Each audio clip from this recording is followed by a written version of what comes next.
রাতের অন্ধকার কাটিয়ে ভোরের সূর্যোদয় দেখতে কার না ভালো লাগে। যাই হোক, আজ হলো আমার সেই সৌভাগ্য হয়েছে, কারণ আমরা আজ আস্তে আস্তে অন্ধকার কাটিয়ে ভোরের সূর্যোদয় দেখলাম। তারপরেই চলে এলাম কটেজে। কটেজটা কি সুন্দর, তাই না?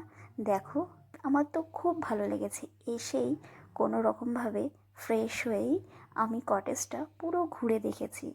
আমার খুব ভালো লেগেছে। তোমরাও এসো। আর আমরা কোথায় এসেছি? আমরা এসেছি আজ একটা নতুন ঠিকানায়, যেখানে এর আগে কখনো আসিনি। জায়গাটির নাম ডুবলাগড়ি। জায়গাটা না খুব সুন্দর। তো যাই হোক, কটেজটা ঘুরে তারপরে আসলাম সবার সাথে একটু চা খেতে। তো চা খেতে বসেই একটু আড্ডা হলো, একটু গল্প হলো, হাসি ঠাট্টা হলো।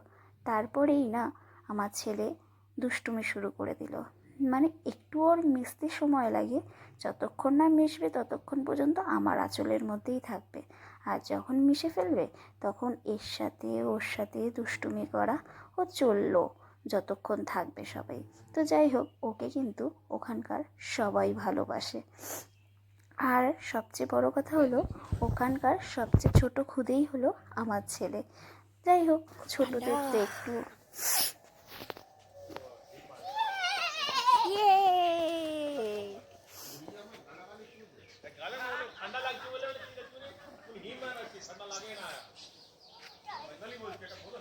টয়লেট করবে।